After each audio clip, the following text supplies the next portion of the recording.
officer. How's the investigation going? I see. You must be the traveler that Lady Farina mentioned. Listen, I'll be perfectly honest with you. I'd avoid getting mixed up in this whirlpool of a mess if I were you. Huh? What do you mean? Come with me and you'll see. The deceased is one of Lyney's assistants, named Cal. Even though he hadn't joined the troupe long, he was hardworking and everyone generally liked him. The assistants are usually in charge of setting up and inspecting the props, as well as assisting with the show and keeping the crowd engaged. As you probably saw when you were in the audience, the water tank suddenly fell and smashed the box with Cowl inside it.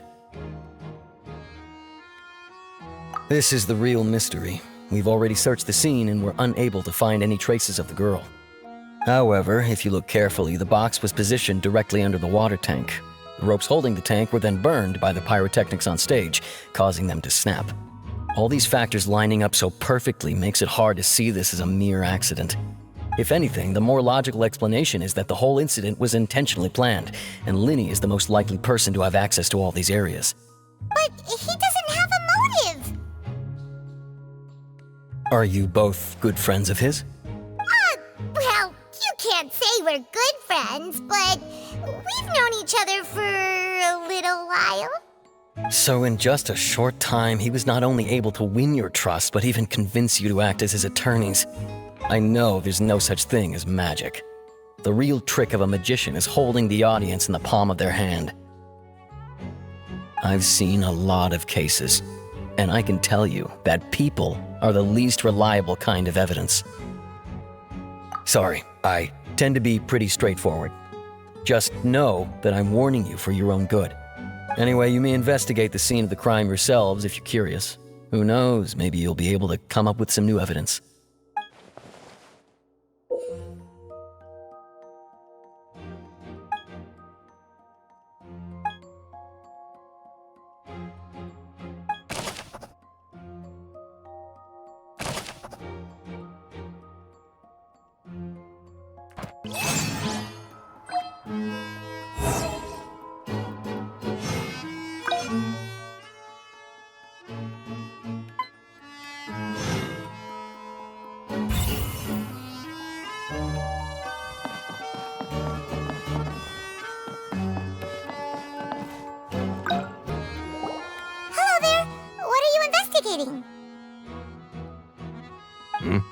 Oh, this location has also been cordoned off because the magic troupe members are currently considered prime suspects. The investigation team is still collecting evidence. The seats were all booked in advance, so we were able to deduce the missing woman's identity by checking the guest list. Sure, it's not like this is confidential information. We will publish it later anyway when we petition the public to help us find the missing person. Her name is Halsey. She's a painter from Fontaine who's made a bit of a name for herself. Apparently, she wasn't a regular at the Opera House, but she'd been feeling some pressure with her work lately, which made her decide to come see the magic show. The magic troupe members all claim not to know her, and we have looked into her social connections. It seems that she has no personal grievances or conflicts of interest with the suspects. Simply put, she wasn't related to the magic troupe at all, which matches the features of the previous serial disappearances. Were the victims of previous cases also chosen at random? That's how it seems to us, in any case. Apart from the fact that they were all young women of around the same age range, there really weren't any other connections between them. Okay then. No need to be so formal. If you do happen to see the missing girl, please be sure to contact us. It is of utmost importance that we get to the bottom of these disappearances.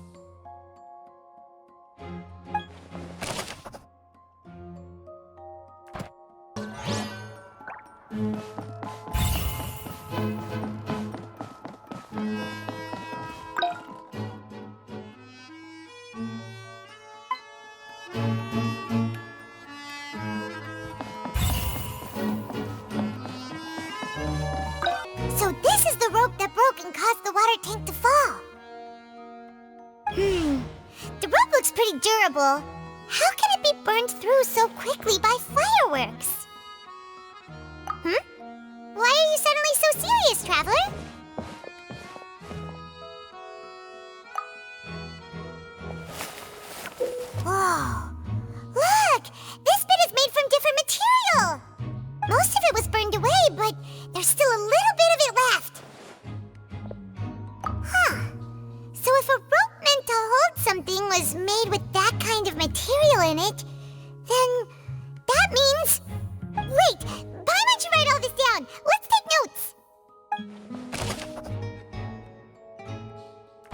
I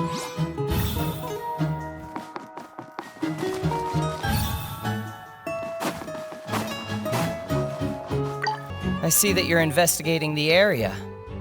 Well, it just so happens that I'm interested too. If you find any new and interesting leads, be sure to share them with me, all right? We don't have too many thoughts yet.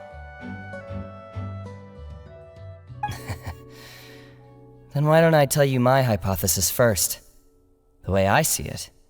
And I'll start it with that loud thud. The thud? Oh, you mean the sound that happened during the countdown? Yes, exactly. It wasn't terribly loud, but I suspect that most people heard it. It's just that everyone was awaiting the results of Lyney's trick with bated breath, so no one paid it much mind. But now that the incident has happened, the thud has become an important clue. That makes sense. So, what do you make of it? I'm of the opinion that it may have been the sound of Lyney's accomplice. Lynette, perhaps.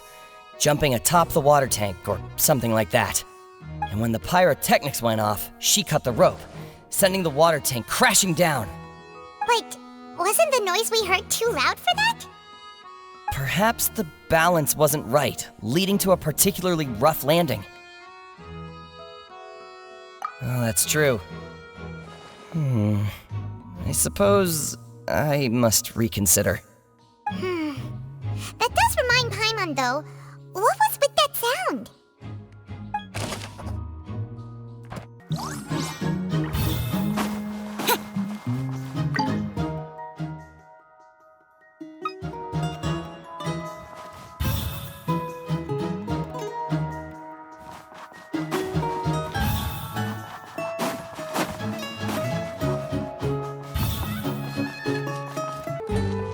Lyney's still talking to the guards. It seems he'll have a lot of explaining to do. I think someone will be assigned to monitor us later, but that's alright.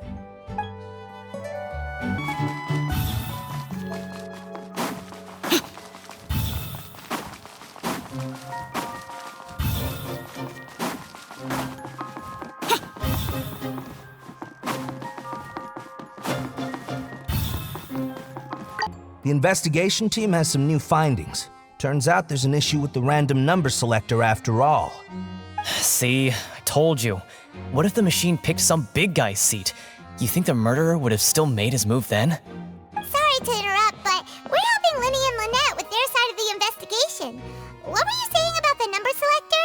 There's something wrong with it? You're trying to help them? That'll be a tall order. Lyney used the machine to pick a random member of the audience during his performance, right? The lucky girl that later disappeared. Well, we thought there might be a serious problem with the machine, so we had it taken away for further inspection. It turns out that the seat number it picked wasn't random at all. The machine picks that same number every time. I'm sure you already know that you have to make a reservation in advance to get a seat, regardless of whether it's a trial or some performance. In other words, Lyney knew who would be sitting where from the very beginning. That much checks out. Lyney reserved our seats for us, too. Bet you see why I was saying it'd be tough to make a case for Lyney. Even though it's bad for Lyney's case, Paimon had better write it down.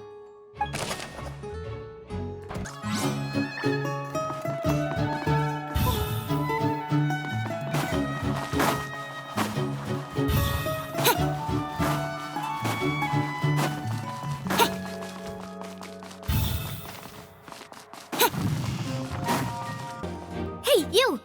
Yes, both of you! Over here! I've been keeping an eye on you for a while now. Huh? You mean us? That's right. If I'm not mistaken, you're also among those who wish to cut down the thorns and pursue the truth. No? And by the looks of it, you're not from Fontaine. Well, you're right on the more about that one, but who are you? Have you never heard of the Spina di Rosula? From mediating disputes and providing protection to solving conundrums, you name it, Spina di Rosula does it. And I, Navia, have the honor of being its renowned president. those who play by our rules call me boss. I'm Silver, her attendant. Pleased to meet you. And I'm Melus. Demoiselle's various daily needs and affairs are under my purview. Huh? Boss? Demoiselle? What gives with the names? Well, I am the second generation president. Melus and the others are still used to my previous title. My apologies, Demoiselle. Should you prefer, boss, I will endeavor to use that instead. No need. You don't have to call me boss. Just Navia is fine. Okay, if you say so. Not that we're members of Spina di Rasula anyway. All merely trifling details. Never mind. Now, back to the situation at hand. That's right. I've always kept an eye on the serial disappearance cases. My interest stems from a matter back from my father's time. Judging from the look of things, I find Lyney an unlikely mastermind. Really? We think so too! That's why we're looking for clues now! But how did you come to that conclusion? Intuition, naturally. My unparalleled intuition. Farina sure was quick to point the finger at Lyney without any decisive evidence whatsoever, wasn't she? But that's not uncommon for her. If you remember, the Justice had to interrupt her and ask if she was pressing charges just to keep her from getting carried away. Anyway, a trial begins the moment someone levels charges. And, of course, there was no way Farina was going to back down in that situation. Sounds more like you just don't trust the Hydro-Archon. Well, what's your opinion? I must admit that she can be interesting at times, but liking her doesn't mean that I'll blindly agree with her. All right, I've answered your question. Now, it's time you answer mine. Wait a minute! Did that answer count? Well, I say it does. But don't worry, you won't hear any pointless questions from me. In your opinion, do you think it's right to treat a trial like it's an opera? Well? And why would that be? See, Silver and Melus? I told you they'd be different.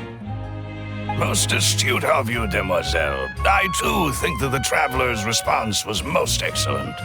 No matter how wonderful the script or how fervent the audience's expectations may be, the trials that go on stage here must be based in fact. And if that can be done, boss, then... All right, that's quite enough, Melus. Anyway, I like your answer. You passed with flying colors. Now, I need to make some preparations, following which our joint investigation shall commence. You two shall be my assistants. Wait! Since when did we become assistants? Oh, well, I can be the assistant, sure. Or your companion, if you like. I'm really not that fussy. That's more like it. Far be it from me to brag, but I believe that Demoiselle's intuition will be instrumental in uncovering the truth. You wish to save a friend from false accusations, and we wish to unravel the disappearances. In this sense, our goals are aligned. You have a point. You're quite the talker, aren't you, mister? And what about you over there? What do you think? You seem like you've got something on your mind. I have nothing to add. Oh, alrighty then. We'll be making some preparations first. Just be sure to let us know if they start revealing Lyney's tricks. Thanks! Whoever the murderer was, this rope was... People needed to... Why would it be? Gosh, we all heard that...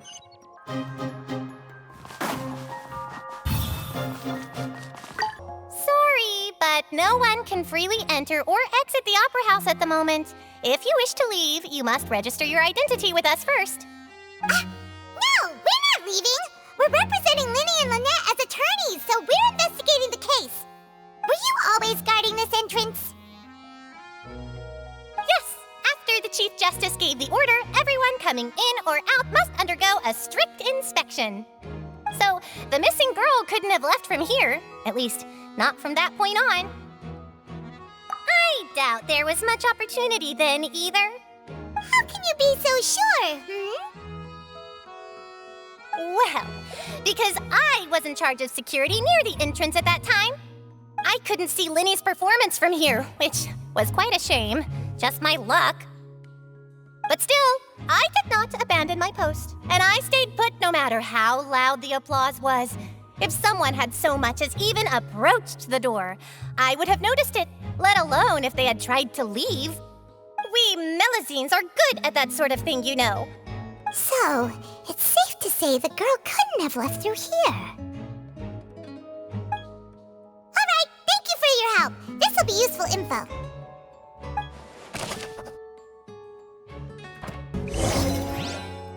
We've checked everything of note here at the performance venue. Paimon wonders how Lyney's discussion with the guards is going. Let's go see, shall we? Ooh, things are getting interesting, huh? We're about to see how magic is made. Understood. Then I will be going with you. Just so you're aware, I will be monitoring your actions and making notes as necessary. Very good. Thanks for being so agreeable. I'd pull a rose out of my hat as a gift for you if I could. You may spare the pleasantries. I'm just doing my job. You've arrived. Who's this? Me? I'm Spina di Rosula's guardian angel. If you've got a problem, I've got the firepower. Sorry, I got a little carried away there. Call me Navia. I'm a partner of theirs, and will be helping investigate this whole situation. And these are my companions. Would you mind if they join as well? Fine by me. Oh, new helpers? I would be most grateful. Well, let's just say we're tagging along. It's not every day you get to see the secrets behind magic performed on such a large scale. I appreciate your kind interest. Come with me. We'll be heading below stage. Huh? Below stage? Yes, a world of secrets is hidden beneath this magic box, prepared specifically for this switcheroo trick. But before I reveal everything, you should have a look first. Notice anything strange here?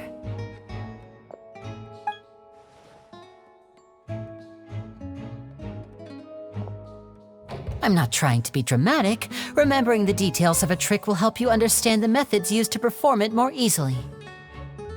Huh. Weren't there balloons and other decorations here? Where did all that go? Ah, good eye. That said, you're still far from discovering the answer. The back? You mean the inside of the door? What's different about it? Paimon didn't notice anything. Very good indeed. I thought you might not be able to catch that, given that you were sitting in the first row. The back of this door was patterned. Those patterns are now gone, replaced by a smooth wooden board. So, if you put 2 and 2 together, what do you get? Exactly. All right, let's go. I'll tell you how it works as we head down. Oh, so there was a passageway under the magic box! I knew you'd figure out most of it as soon as you saw this place. The 2 magic boxes are positioned right above the 2 entrances of the tunnel. See this flatbed trolley? The box with the lucky audience member in it would be shuttled over to the other side using the trolley. This trolley can raise and lower and even rotate, ensuring that the box will face in the right direction. I see. So that's the purpose of the box inside another box. Precisely. The inner box would descend after the audience member was put inside and be moved along the trolley, all while the outer box would remain on stage as if nothing had ever changed. So that's how you did it! Once the box was lowered, the trolley would store some energy through this device here, with which it would complete the rest of the steps. The audience member would only be able to feel some slight movements in the dark, and by the time she walked out, she would already be back on stage. right! You were talking that whole time, and you even came out for a moment near the end! Ah, yes. A phonograph operated by Lynette was used to achieve that effect. My assistant and I had already scripted our conversation beforehand. When the countdown began, I had already gone to the opposite box via a tunnel using that ladder. And what about Lynette? Where was she? I was in the mezzanine space in the back of the box. Oh, interesting! That's how we were able to coordinate Lyney's lines with the assistant. And by the way, I was the one who walked out of the box at the end. I mean, we are twins. All it takes is a change of clothes and no one can tell who's who. And that's my favorite part of this trick. Only Lynette and I can perform it. So that's how it all worked! Wow, every detail you revealed was more amazing than the last! Lynette would briefly walk out of the box and then go back in, jumping into the tunnel and escaping before the box on the trolley could finish ascending. And then I walk out of the other box in the audience area, and the trick would be complete. The operative word here being would. But as you saw, Cal was in the box, not our audience member. She, on the other hand, mysteriously vanished. We really don't know how that happened. If not for that interlude, this would have been an astonishing trick. I probably never would have figured out how you pulled it off. And yet, to think that someone was able to use this magic trick to commit a crime. Could we have a look around? I think we can come up with some more leads. This is the scene of the crime, so Lyney and Lynette are not permitted to stay here. I'll escort them back up. Yes, of course. No need to be so strict now. I won't disappear into thin air, you know. Thanks, everyone. We're counting on you.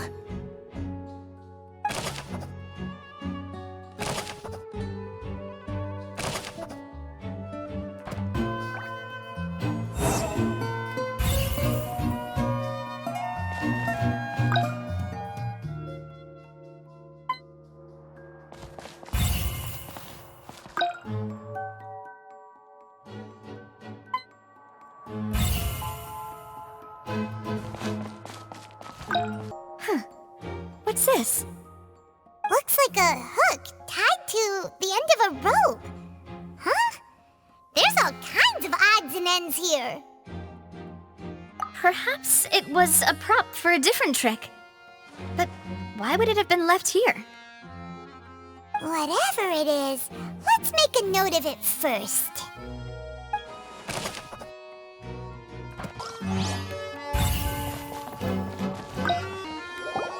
The floor is wet. Please be careful not to slip. Speaking of which, why would there be water here? Oh, Paimon knows! It's one of those tricks where you pour water into a jug and then flip the jug over only for the water to disappear? And here's a broken vase. Huh. Did the trolley knock it down while moving? That can't be. The trolley moves along tracks from start to finish. It couldn't have hit the vase at this distance. Let's note this down too and think about it later.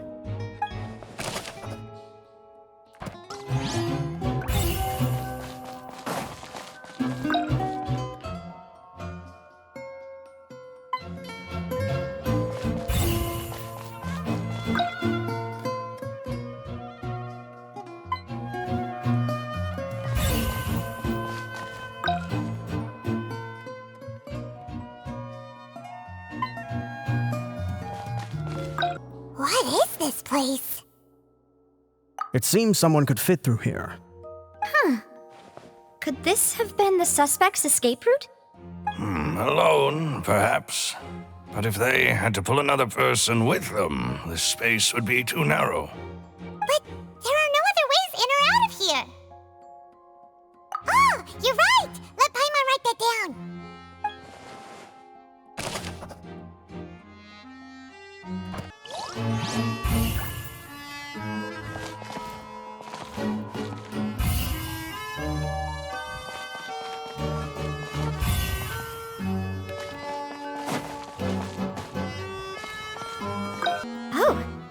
These are the clothes that the lady chosen from the audience was wearing, right? Her clothes are here, but she's nowhere to be found. Right. And do you really need to do that if you're kidnapping them? Ugh, this is so confusing. Paimon doesn't want to be a detective anymore.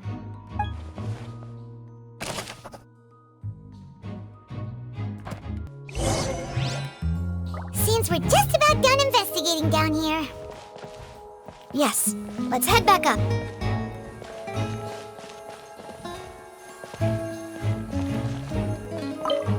Well, we've ascertained the state of the crime scene. Let's find a place to sort out our findings once Malus returns. Seems to me that there are several things that don't add up here. Apologies for the wait, demoiselle. So, what did the guards say? Did the criminal escape through the vent? They believe the odds of that are very low, since the vent leads to the Opera House's basement. The guards have checked the area carefully. No one left through the basement during the performance or after the incident, and no one was found hiding there. So the tunnels become like a secret chamber then! You know, like the kind you usually see in novels! The plot thickens. Halsey's disappearance and Cowell's death are both quite inexplicable. No wonder Farina was so confident in her accusation. All the current evidence points toward Lyney and Lynette. In other words, the charges are very likely to be upheld unless we make some considerable progress. Charges and then trial. So if the charges are upheld, they'll announce a sentence? That's right. This is how a trial goes in the Opera House. During the proceedings, the Chief Justice and the Oratrice will hear statements from both sides. That's right. This is how indemnitium is produced. The statements from both sides, the defenses from attorneys, witness testimonies, and even the audience's emotions will all be projected on the Oratrice. To put it simply, it's as if the Oratrice has its own will, and is a judge in its own right. This also precludes any kind of favoritism on the part of the Chief Justice. And not that this has ever happened anyway. Once both sides have finished speaking, the Chief Justice will make his final decision. This, too, will be used by the Oratrice as a reference. Then, finally, the Oratrice will be consulted by officials. The result it returns is the will of justice itself. Huh? So that machine is the one that actually decides? Paimon thought Neuvillette called the shots. In practice, there is very little difference. Both have always come to the same judgment, which is why people have great faith in the Chief Justice. Ah, yes, the guards also asked me to convey that none of us will be allowed to leave this place before the trial. Huh? Why? Because we've chosen to act as the twins' proxies. That makes us persons related to the case. They're concerned that we might be colluding with outside parties, or that we might find outside help to disrupt the case. And even if that were not so, it could prove problematic if we happen to spread key information about the case ahead of time. I'm ready to break out at any time. Whoa! There's no need for that! Paimon thinks they have a point. That said, are they providing food? Of course. I just hope you don't mind the lack of options. I'm afraid that catering to all tastes is not in the cards, nor is any guarantee of balanced nutrition. In that case, let's just sort out our findings together here. Pity. I was hoping to take you to try some of Fontaine's famous desserts, too. I mean, what better way to properly think through our findings than over some tea and sweets? Huh. Breaking out suddenly doesn't seem like such a bad idea after all. Just kidding! Paimon will still do her best, even if there are no snacks. What do you mean, no snacks? Of course we'll have snacks. If we cannot buy some, then we'll simply make some. Huh? Here? But how? Understood, demoiselle. Everyone, please come with me.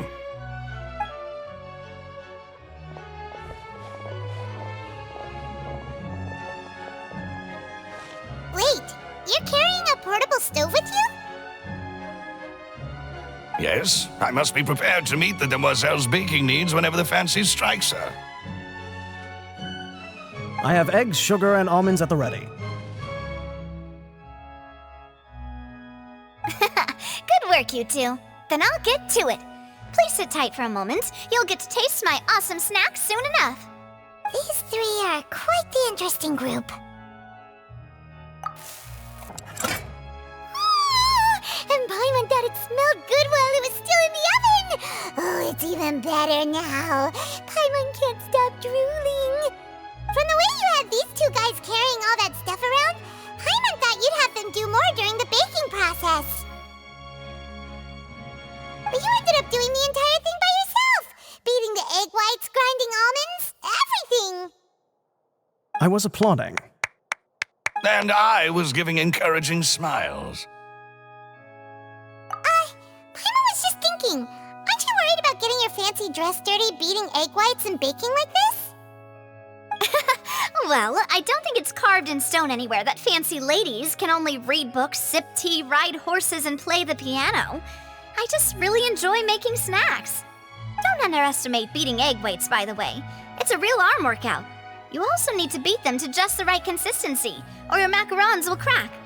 Anyway, give these a try, fresh out of the oven. There's 3 for each of us. Only 3? Well, eating too many sweet treats might send all that sugar to your head. You wouldn't be able to think clearly about the case on a sugar rush, would you? Tea is ready to be served as well. This is Demoiselle's favorite, strong black tea with a floral fragrance that clears the mind and lifts the spirit. No need for concern. I'm merely doing as I should. All right then. Down to business. As Paimon mentioned previously, the tunnel seems to be something of a secret chamber. However, we can assume that Lyney and Lynette were not alone within it. Some criminal also occupied its sealed confines. The magician twins could have committed the crimes, of course, but they lack any logical motive. Exactly! Why would they do such a thing right when everyone was watching? The flower vase and the thud we heard during the performance could indicate some altercation between Halsey and the criminal in the tunnel, resulting in the shattering of the vase, the discarding of her clothes, and her abduction. Perhaps the criminal thought that since she was chosen from the crowd, she would be too easy to identify if she was still wearing the same clothes. Paimon thinks that makes sense, but the real trouble is... True. None of the clues we found thus far support the existence of this third person. But the only people left to consider are both technically victims, whether it's the missing girl, Halsey, or poor Cowl. Huh. Could Halsey have secretly made modifications to the magic props in order to murder Cowl before making her escape? That's right. And even if she had tampered with the setup, she would need to understand the entire trick to pull it off. Nor does she have any motive. The guards said that she has never had any dealings with the magic troop's members.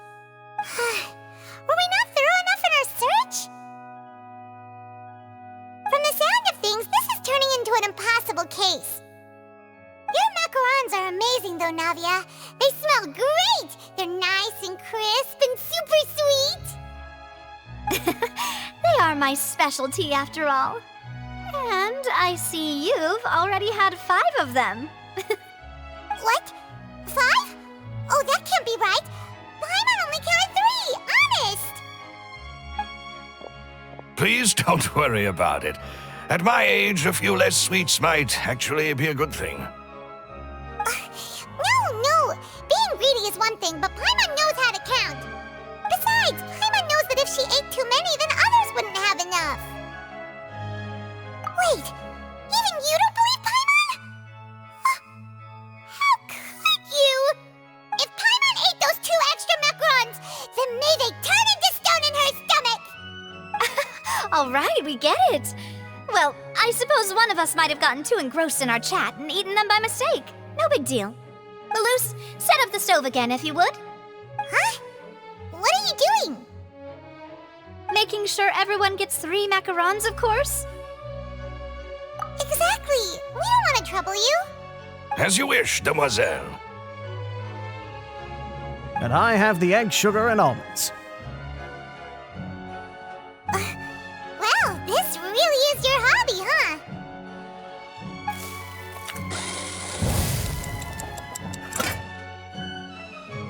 Well, that's it for snack time. I'm going to have another look around the area. I don't know what we're looking for yet, but we've still got some time. As attorneys, I suggest the two of you think the case over again. It would be awkward if you got all tongue-tied on stage during the trial. All right, thanks for your help and for the snacks. It was nothing. A small task for the Spina di Rosula. Silver, Maloose, it's time to go. I'll be back if I find anything new.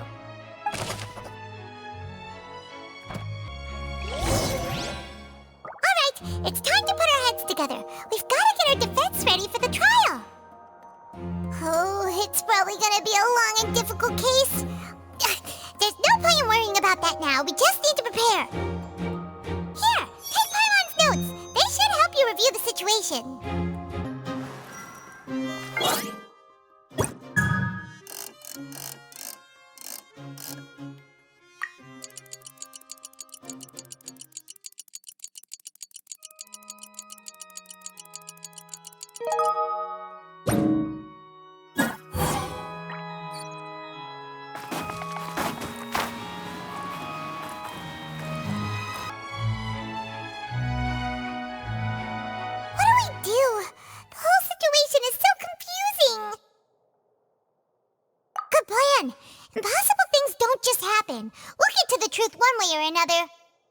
Just relax. Even if everyone else suspects Lyney and Lynette, at least we will be supporting them from the stands. Besides, I doubt Farina understands any more about what happened than we do. Thanks, Navia. Well, we'll be going then. Best of luck to you.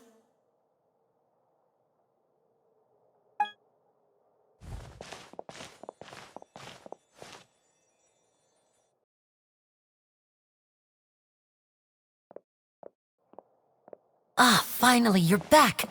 Well, how did your investigation go? To be honest, you might be disappointed. No. We're already very grateful that you were willing to help. Well now, don't you all look disappointed? Don't tell me that your investigation came up empty-handed. That was to be expected, of course. The guilty can never produce proof of their innocence. But don't let that stop you. I shall be terribly disappointed should you, my most anticipated foe, concede so easily. Since both parties are present, I declare that the trial regarding the magic show incident is now in session. Firstly, in order for the audience to understand the causes and results of the incident, could we please have Mr. Lyney explain the trick? Yes, of course. I will explain while Lynette demonstrates on stage. All the necessary items have been prepared. Thank you, Mr. Lyney. In that case, I take your statement to be that you ran to and remained hidden within the magic box in the audience stands once the trick began, and thus could not have committed the crime. Is this correct? Yes, that's correct, Your Honor. In that case, I call upon the prosecution. Lady Farina, do you wish to refute his statement in any way? Why, of course I do. Allow me to take the first shot and break this case wide open. Mr. Lyney is clearly lying. There is no way you could have been in the box the whole time if you were to abduct Halsey and murder Cowell. In fact, I'd say you were hardly in that tunnel at all. That is simply your hypothesis based on the presumption that I'm guilty. Oh, is that so? And if I may ask, what did you hear while you were inside your box? The roaring countdown of the crowd, of course. That's how I kept track of the time and built anticipation for the finale. And you didn't hear anything else at all? Nothing that might leave an impression of any kind? No, nothing. I see. But when the count reached 30 seconds or so, there was a thud. One so loud that I believe practically everyone heard Huh? Hey, hang on! Something's not right here.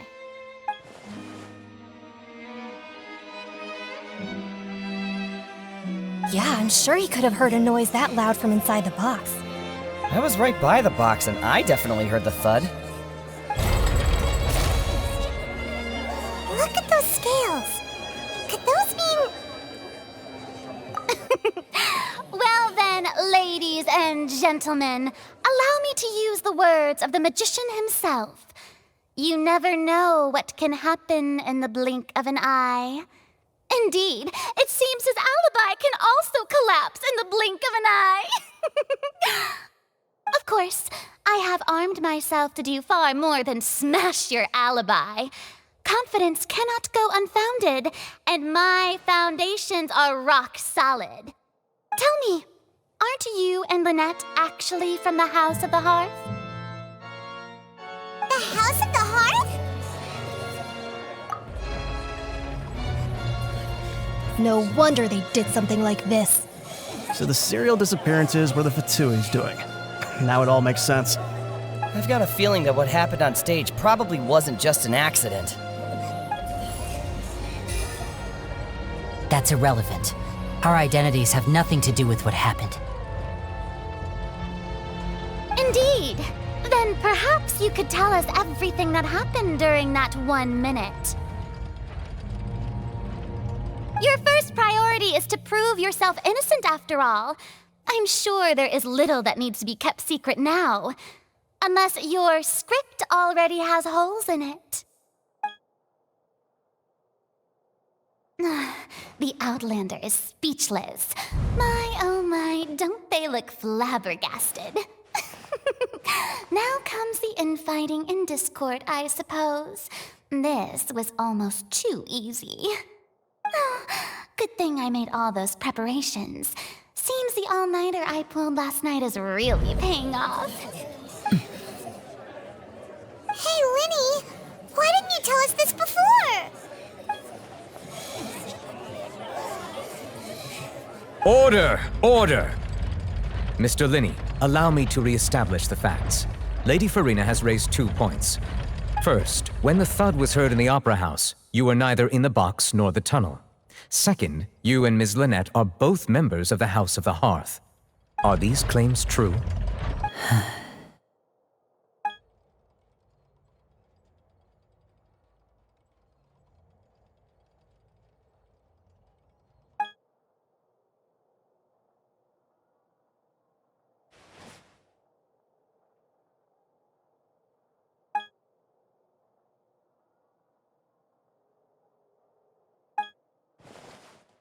Please answer my question, Mr. Lyney. I'm sorry. Yes, they're true, Your Honor.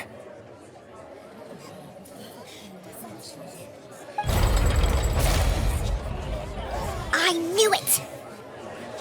Well, that's it. We might as well move on to the sentencing already. What should we do now? Granted. In that case, what is your request? Is that really necessary? They're already as good as guilty. The defendant deceived their own attorneys. What is there left to discuss? Order! Order, I say! Your request is reasonable, and we shall adjourn. This trial will reconvene in 1 hour. So you would stick to Mr. Lyney's defense even after knowing what you do now? You certainly have more professionalism than I thought. In that case, my dear audience, let's allow the joy of victory to steep for a little while longer.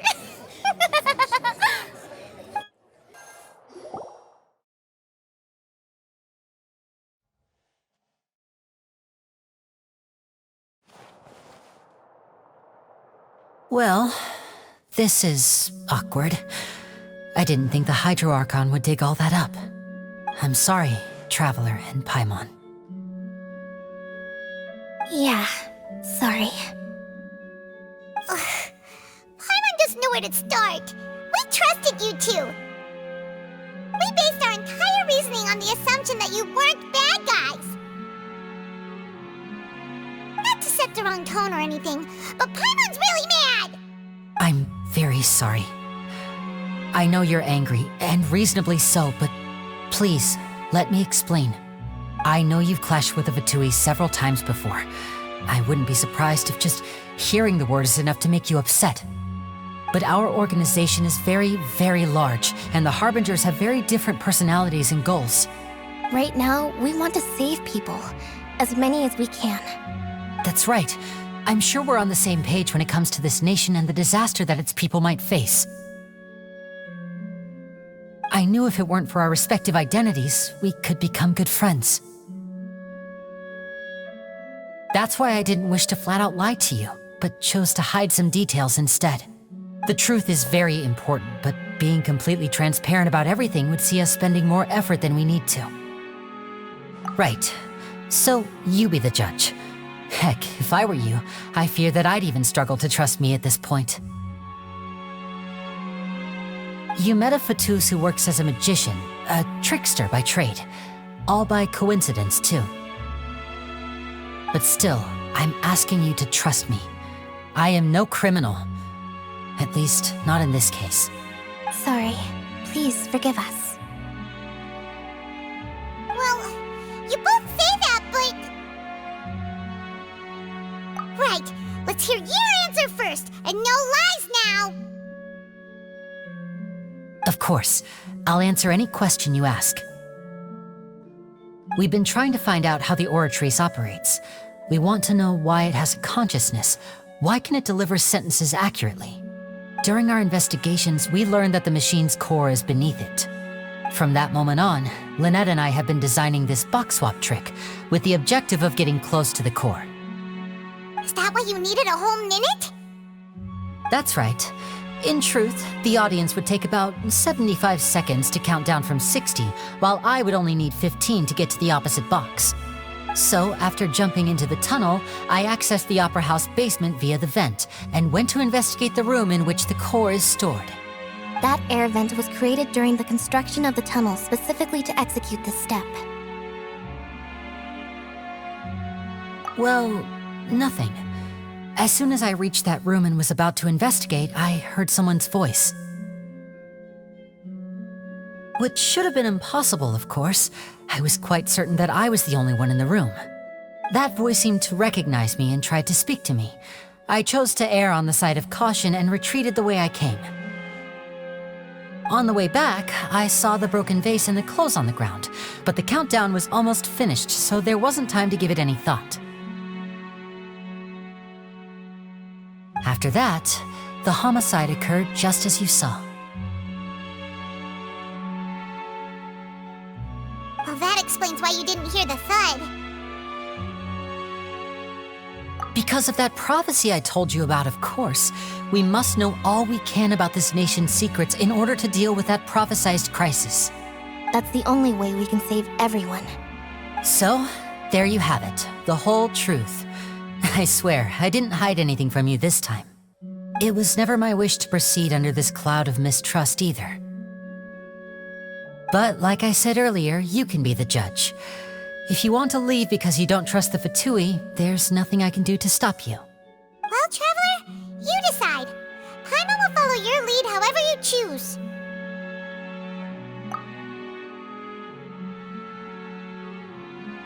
Okay, thank you. Thanks for giving us a chance. The current problem is that the scales are tipped pretty badly against you two.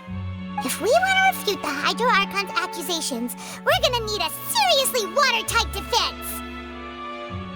Huh? Oh, Paimon thinks she gets what you mean.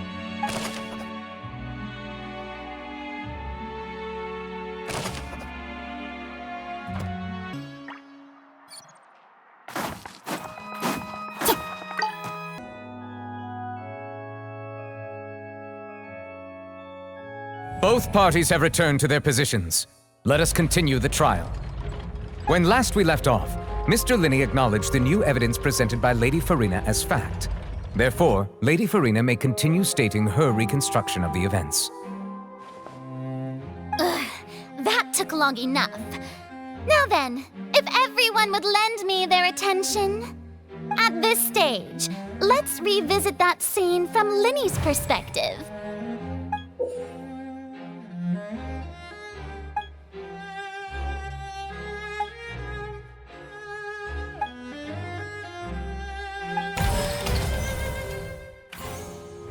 As the countdown began, he entered the tunnel. When the flatbed trolley passed, he opened the box and got into an altercation with Halsey, which caused the loud thud. He did not realize that this sound could be heard by everyone in the opera house, which is why he claimed earlier that he could not hear the sound. Finally, he used the vase to knock her out, before making her change clothes to prevent others from recognizing her. At this time, Cowell arrived in the tunnel, having heard that strange noise, and caught Lyney red-handed. So Lyney proceeded to knock him out too before stuffing him into that box.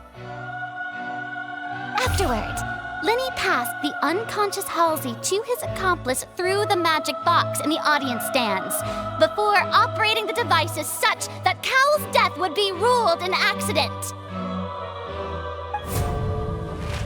And there you have it. That's the truth behind what happened. Does the defendant's side have any objections to Lady Farina's description of the events? The key to refuting Lady Farina is the order of events, what Lyney experienced, and what he saw.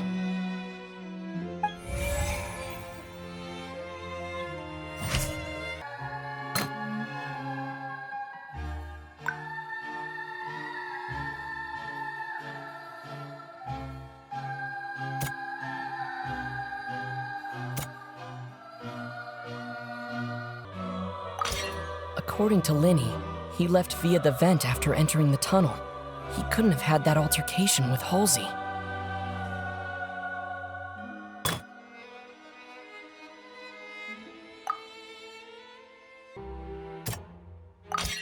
Lyney went to the room that contains the Oratrice's core. This is the actual truth.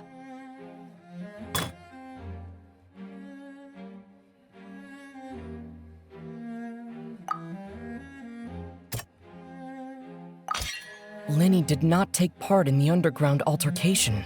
He only witnessed traces of the aftermath. Attention! Ace Detective Paimon has something to say! When the countdown started, Lyney did indeed go into the tunnel. But he immediately used a vent to access the Opera House basement, which is where the underground core of the Oratrice is stored. Once he reached that area, he heard a voice in what should have been an empty room. Since he felt something was amiss, he returned immediately. The crime scene had already developed by the time he reached the tunnel again, and in order to complete the magic trick, he did not remain there for any length of time. Finally, he reached the surface, and that was when the accident happened from his point of view. Therefore, he's innocent.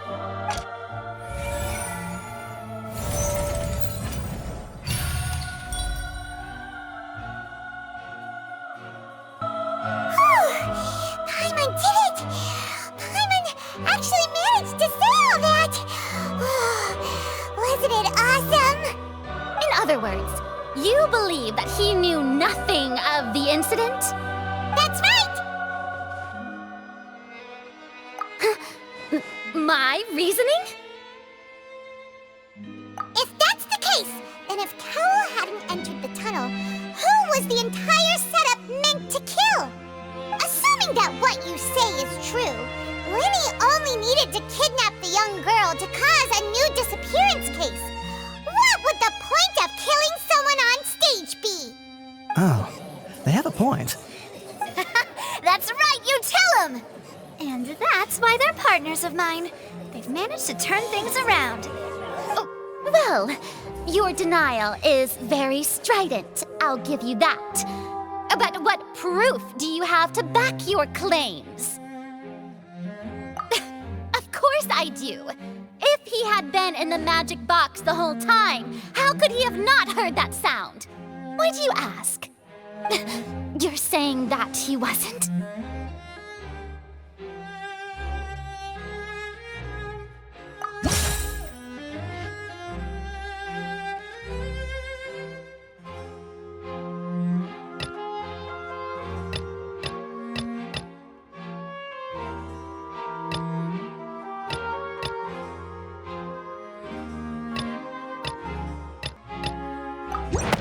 That's right! Lyney wasn't in the box or in the tunnel. That's why he didn't hear anything strange during the performance. This means that when the crime happened, Lyney had already entered the basement via the vent. The same clue you used to disprove his alibi has now become the best proof! How do you like that? Well played. To think you'd use such logic. Well then, if it wasn't Lyney who committed the crimes, then who was it?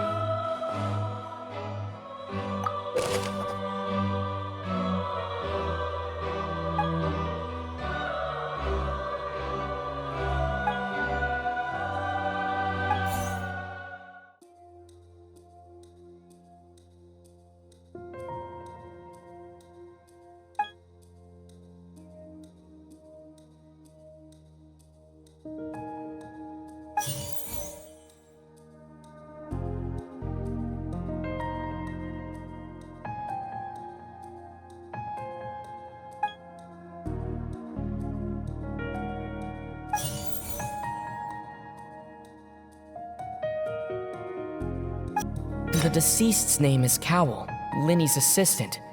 He would have been able to tamper with the equipment.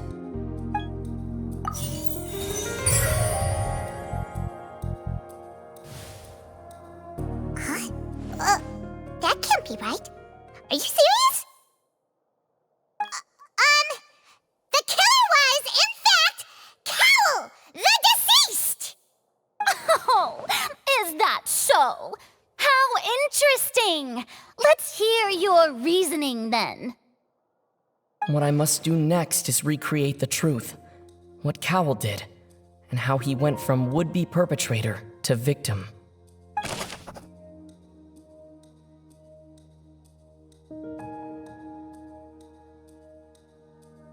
It would have been tough for both people to fit into that vent. They would likely have bumped into Lyney as well.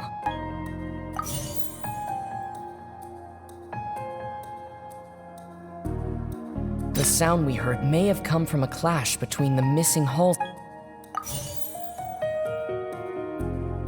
The deceased's name is Cowell, Lyney's assistant. No one entered or left the Opera House through its entrances, so...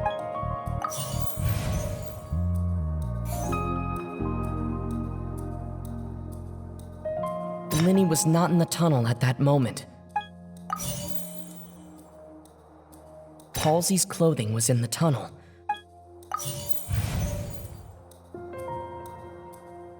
It would have been tough for both people to fit into that vent. They would likely have bumped into Lyney as well.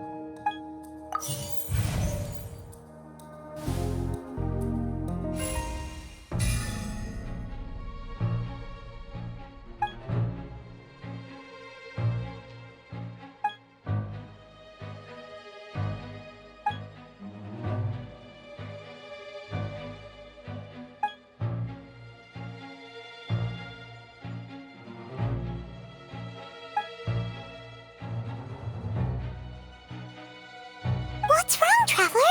Are you still having trouble figuring things out? I see how it is. So this was all just a bluff. And here I thought you had something to show for it. But it seems you're still far from the truth. Look, since we're at a dead end, why not consider a different track? Just like the trick as it transpired, the end result must have been utterly different from the magician's initial design. If only we knew how Halsey disappeared. Well, that would be nice, but the tunnel only has 3 exits, and none of them seem very likely. use a magic trick where you can just make a real live person disappear, you know, like you did from that water tank, Lynette.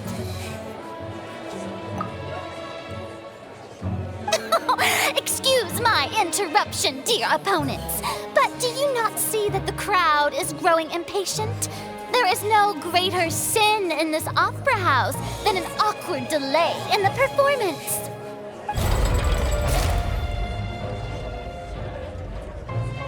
If the defense is unable to make further effective arguments, we will move on to the next stage of the trial. Lyney was not in the tunnel at that moment, which gave our criminal ample time. The sound we heard may have come from a clash between the missing Halsey and the criminal. The deceased's name is Cowell, Lyney's assistant. He would have been able to tamper with the equipment. The vase was not broken by chance. It was used to cover important evidence, the water.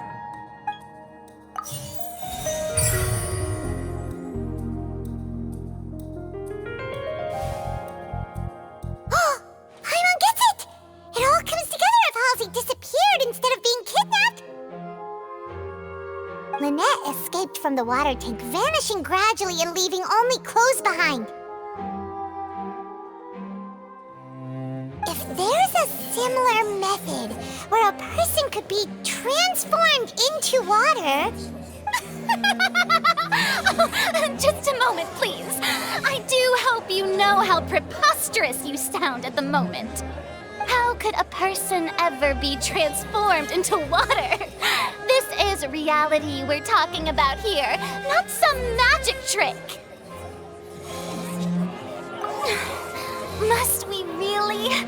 I should think that of anyone. Your friend Lyney already knows this truth very well.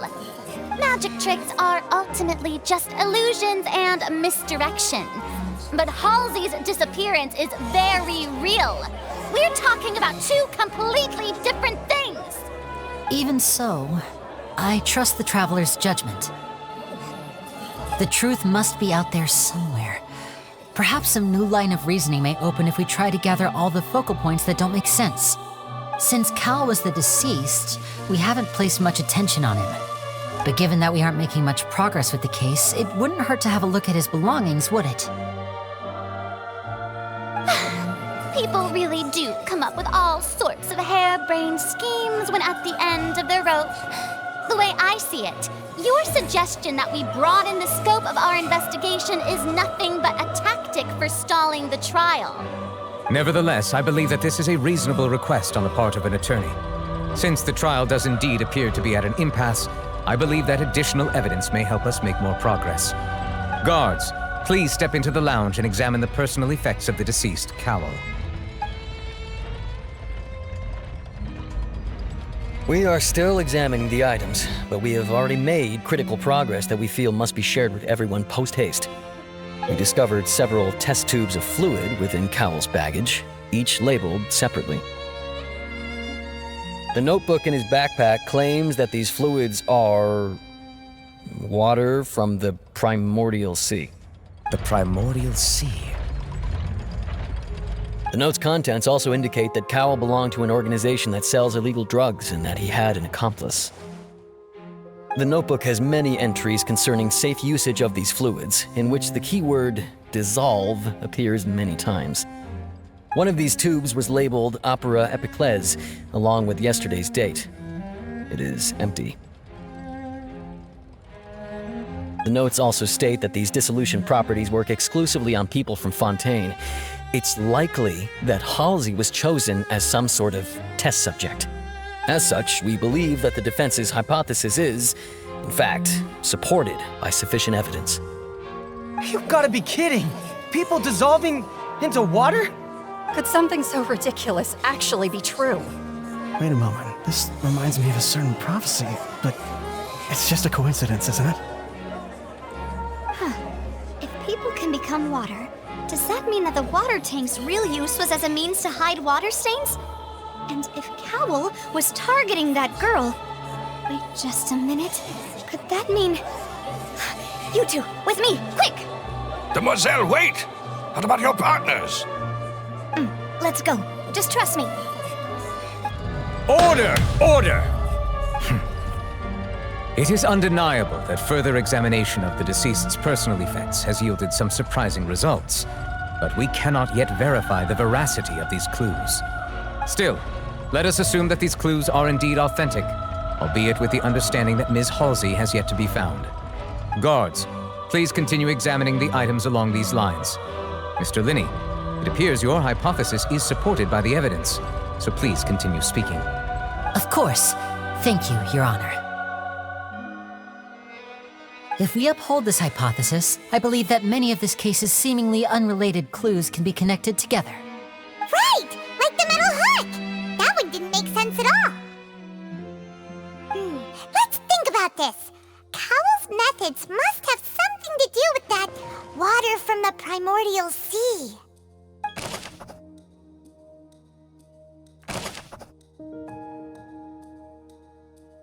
The deceased's name is Cowell.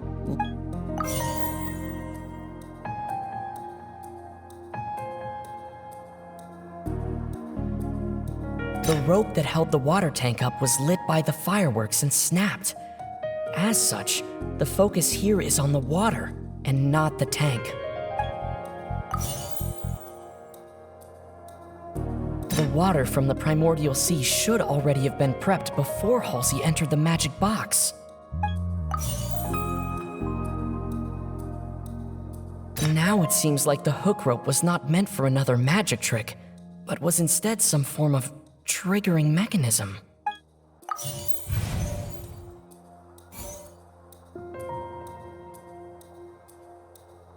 I remember there was something else within the inner layer of that box.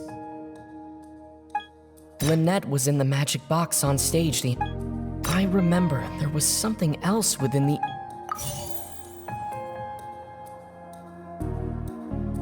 The rope that held the water tank up was lit by the fireworks and...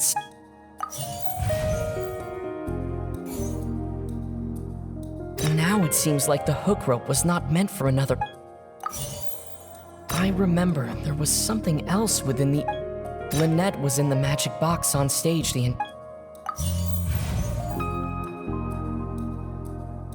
I remember there was something else within...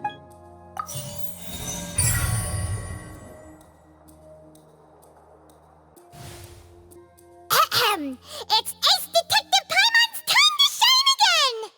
In the original plan, Cowell would tamper with the water tank rope and the number selector securing his target.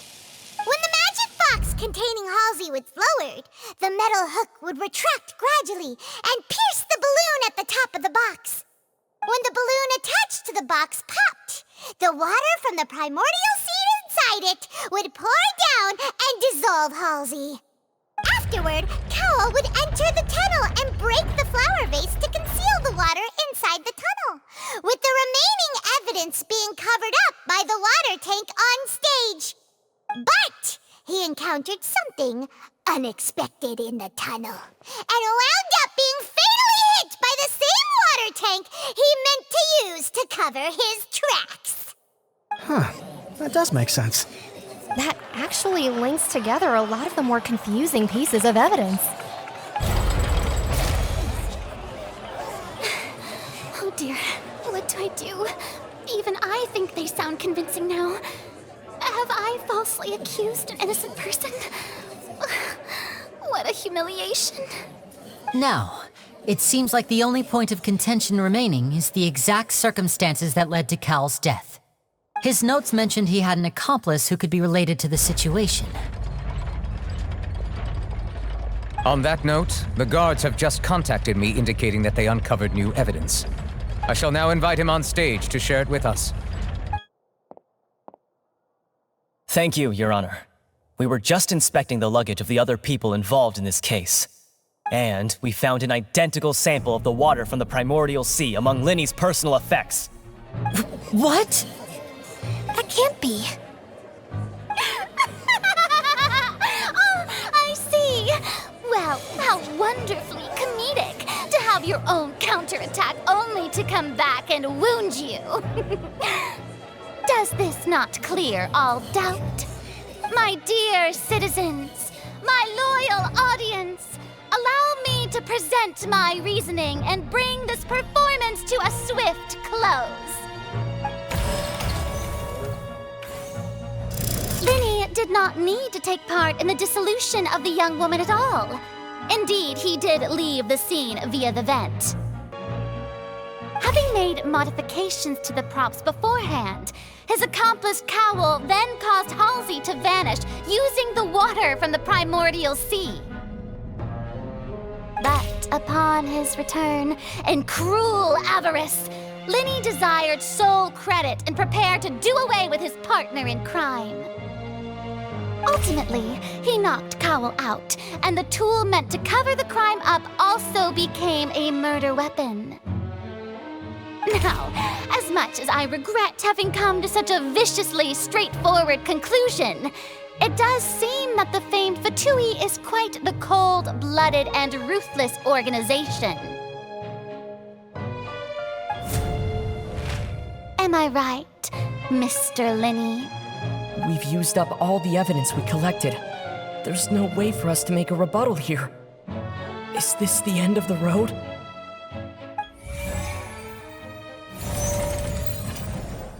Oh no! Paimon can't think of anything either. It doesn't look like there's any way around this. Seems using the water as new evidence was too good a move. Why did this have to happen now? I think we've all seen enough now, and we have ample witnesses to my flawless reasoning. I believe this is indeed the finale.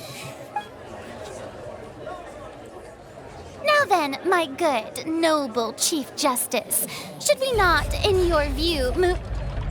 Excuse me, everyone, but I must interject! Miss, I must ask you not to shout, and to respect the ongoing legal proceedings. Oh, come on. Don't be hasty. I have a good reason for interrupting, you know. Now, would anyone here like to take a little break from all this debate and see a little magic? I'll show you an amazing trick. One that can bring a young woman who has disappeared back in the flesh, right before your very eyes. Please, do the honors, Mr. Lyney, if you would be so kind. What in the world is she saying? No offense, miss, but miracles like that are beyond my scope as a magician.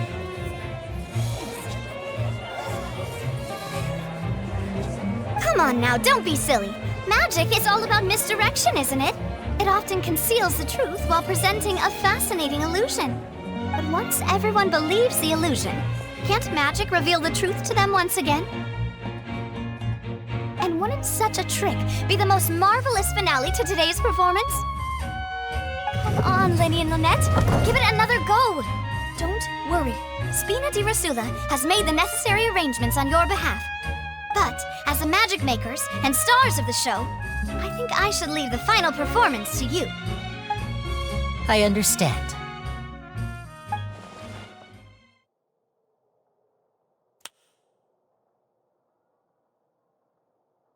And voila!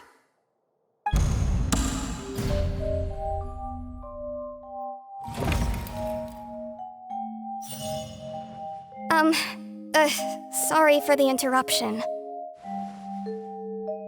Wait, isn't that Halsey? So the whole thing about people dissolving wasn't true after all? To be clear, I'm only here because this person told me that if I testified, the merit of doing so would lessen my sentence. I was hiding outside this room listening to the proceedings because I was afraid that I would be the one put on trial. I was just feeling happy that no one had noticed me, and then before I knew it, she caught me. That'll teach you to underestimate us three. Where should I begin? I'm sorry. I'm the one who killed Cowl. I admit it. What? Why?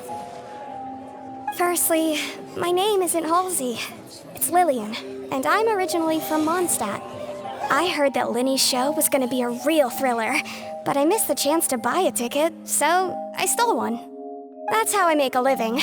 I steal stuff here and there, and I'd never been caught before. But I was noticed at the harbor a few days ago, and I barely got away. Lyney was the one who caught me in the act. Hey, no wonder you look familiar. So you were the thief! Lyney even mentioned that you were pretty skilled. Well, and I thought that would have been the end of it, but then the number selector chose me. He even mentioned the Fortress of Meripede. That's a prison, isn't it? So you can imagine how shocked I was. I thought he was onto me for sure. So I played along with the show while looking for an opening to flee, but then I got water poured on me for no reason, and then someone jumped into the tunnel to nab me.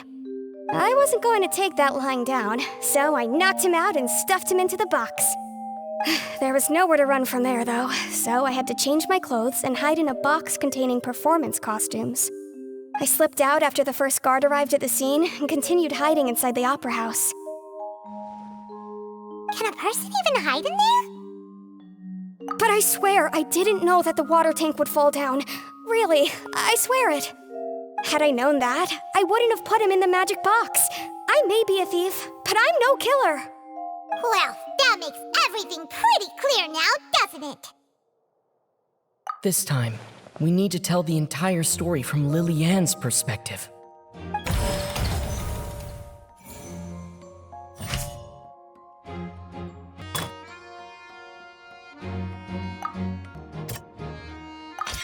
The strange sound wasn't from a fight. It was Lily-Ann's attempt to break out when she was frightened.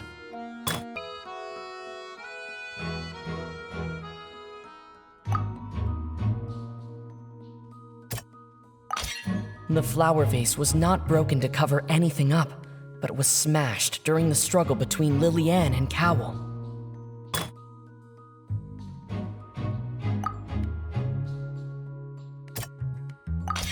Lily-Ann was afraid that she would be recognized if she left, so she changed clothes and hid, biding her time.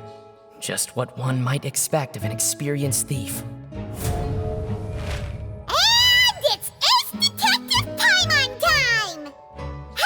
Selected out of the blue, Lily-Ann panicked.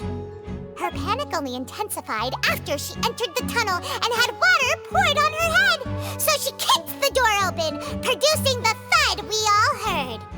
Hearing the commotion, Cowell leapt into the tunnel, only to discover that Lily-Ann had not dissolved. He did not know that Lily-Ann was not from Fontaine, but was a thief who made her way in by stealing a ticket.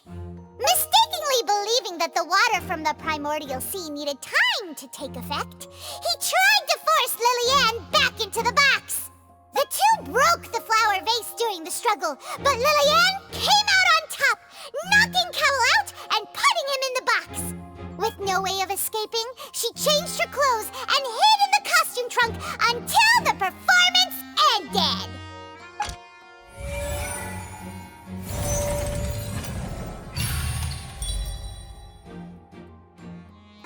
She knew that she would have to go through guard inspection if she tried to leave afterward, so she has been trapped in the opera house these last 2 days.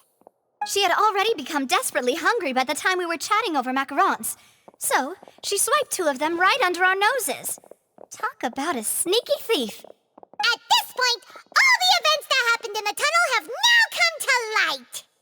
Ah, so that's the whole story. Bravo! Bravo! Now then, Lady Farina, do you wish to speak against the defense's statements? Please answer the question, Lady Farina. Also, if I may add, the trial has not yet ended. As such, I request that the prosecution not leave the room before the proceedings have concluded. What, are you reading my mind now? No, I have no further arguments. I admit defeat. But really, could you at least have left me with some dignity? Wow, look at that! She's like a deflated balloon now. If there are no objections, then as the Chief Justice of Fontaine, I shall once again repeat the full sequence of events. The actual perpetrator of the serial disappearances, Cowell, selected his next victim from the audience reservation list. With some modifications to the selector, he could ensure that the pre-selected young woman would be chosen. To cover up any evidence while committing the deed, Cowell thought of allowing the water tank to fall, which would conceal the water left behind after the young woman was dissolved. He also tampered with the rope suspending the water tank, using the fireworks at the end of the performance to cause the tank to drop and hide the watermarks. He poured the water from the primordial sea into a balloon during the preparation of the magic box and stuck it to the box's lid. Finally, he passed the prepared hook on a rope through the gap in the magic box's door when bringing the young woman to said box. When the magic trick officially began, the box containing the woman was lowered into the tunnel, tightening the hook rope and bursting the balloon containing the water. If all had gone to plan, the young woman would be dissolved at this time. However, Lillian was not from Fontaine and thus fled the box with a loud noise. Realizing that there was trouble, Cowell entered the tunnel and met Lillian. Thinking that the waters had not yet taken effect, he decided to proceed. However, his opponent was more capable than he thought, and he was overcome, knocked unconscious, and placed into the magic box, and thus became his own final victim. Lillian, according to her own statements, then changed clothes and hid until the performance ended, before hiding in other parts of the opera house. As for Lyney, he was in the underground structures within the opera house, and was thus ignorant of these happenings. From this reconstruction of events, we can conclude that Lyney, the accused, is in fact innocent. While there is much in Lyney and Lillian's conduct that should still be investigated separately, this case, at least, can be handed over to the Oratrice to make the final decision.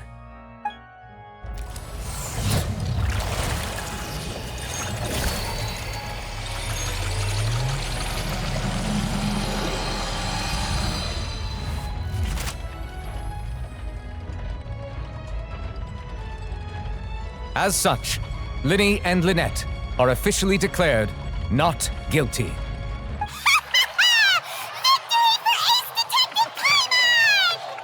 Great work, partners.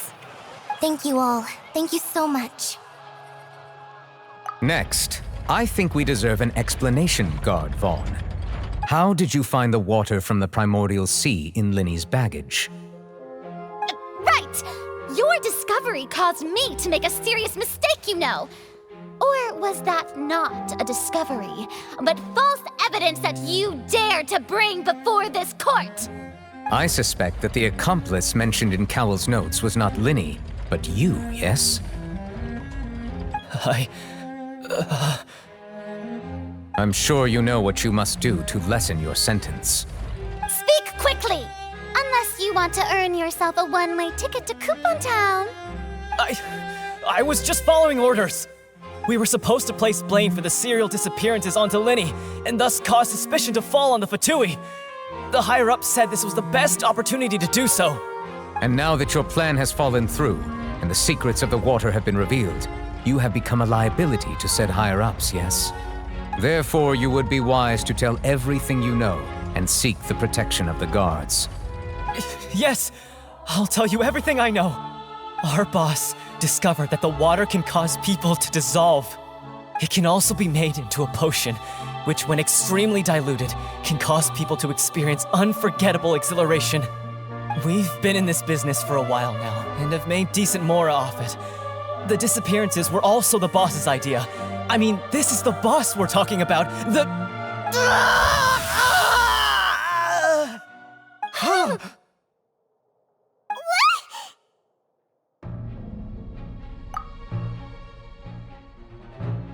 And now he can no longer talk. Such ruthlessness. I shouldn't have expected any less of them. An outrageous act. All present, please submit to inspection immediately.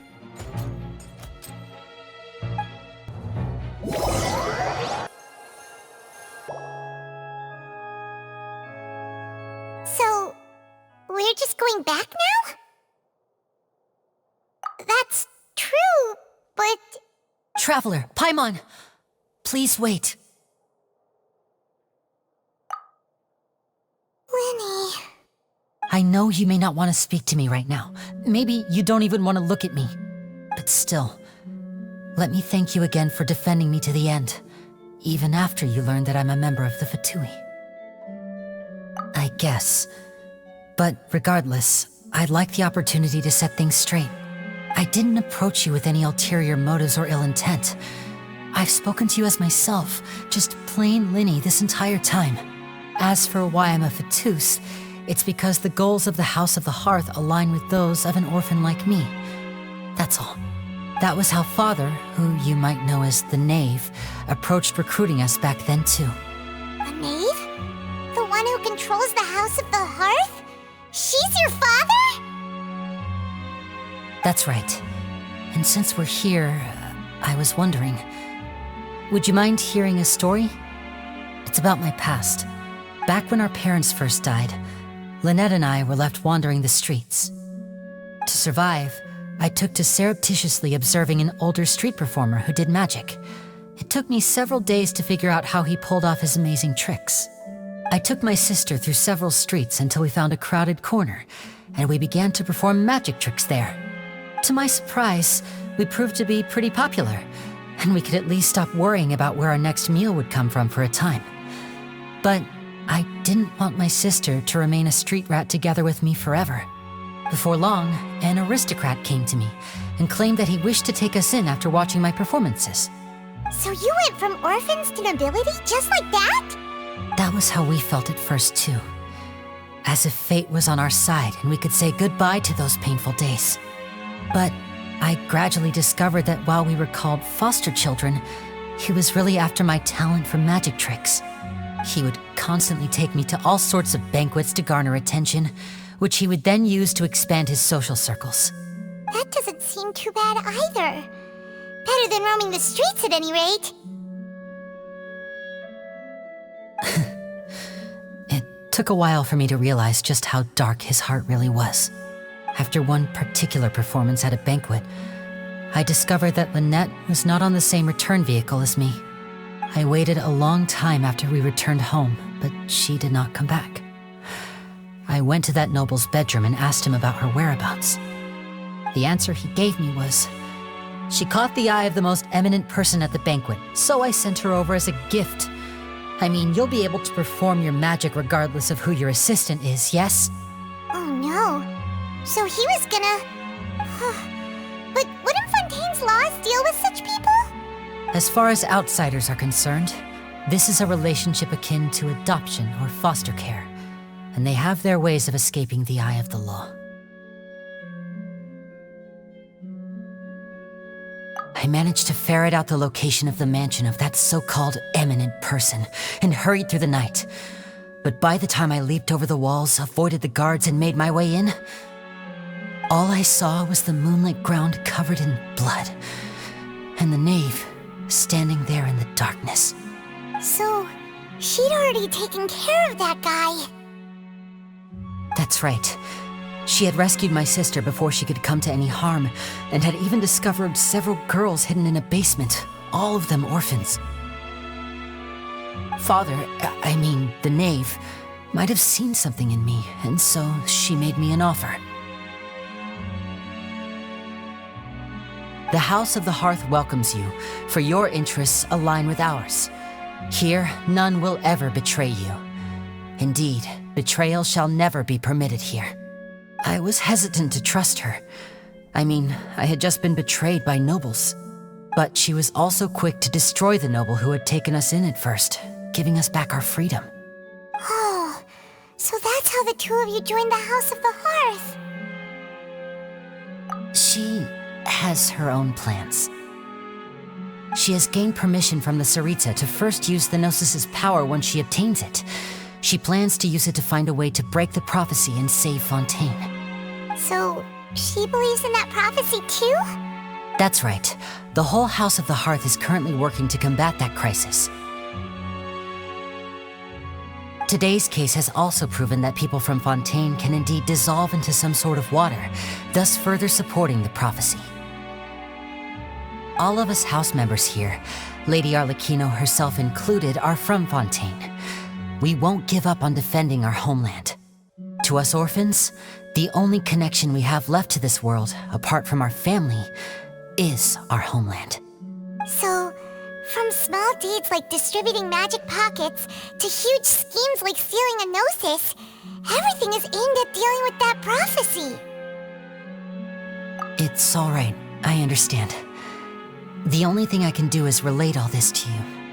I just hope you can understand that even as a member of the House, I have never stopped making my own decisions, and that I believe what I'm doing is right. If you should need anything at all in the future, feel free to find me. I will do my best to help you, as plain Lyney.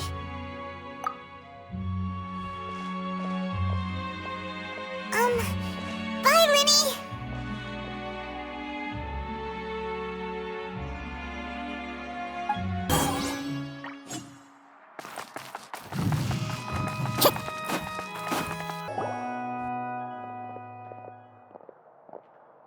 Hey there. What was with the disappearing act you pulled right as the trial ended? Were you looking for us, Navia? Well, this whole thing isn't exactly over, is it? I do feel that we're getting closer to solving the serial disappearances case, though. Don't you think so, too? Huh? What's wrong, my dear partner? Besides, are you sure we're the ones who can crack a case that's been cold for decades now? And given that there's new evidence from the trial, there should be a trail of breadcrumbs for the Hydro Archon's people to follow now, right? Ah. I see. Well, I won't lie. I'm a little shocked to hear that from you. But I suppose you are just travelers who have only arrived in Fontaine after all. Sorry. I might have been too presumptuous. Don't say that, Navia. Ah, and we were having so much fun investigating with you, too. It was like having new waters flowing into a stagnant mire, causing new hope to spring forth, and the reflection in the murk to become clearer. Sorry about that. I'm a bit prone to nostalgia. Don't mind me. Wait, shall we have a farewell meal? You know, to commemorate our time as partners? Huh? Do we really need to get that formal? Well, guess you really did treat us as partners, huh? Well, I'd just like to have a proper ending to every important memory. That way there are no regrets later. Anyway, it would just be a meal, so it shouldn't take up too much of your time. You don't have to twist Paimon's arm. If Boss Navia's treating, count Paimon in! Oh, wonderful. In that case, why don't we return to the Court of Fontaine and head to the Hotel de Boer?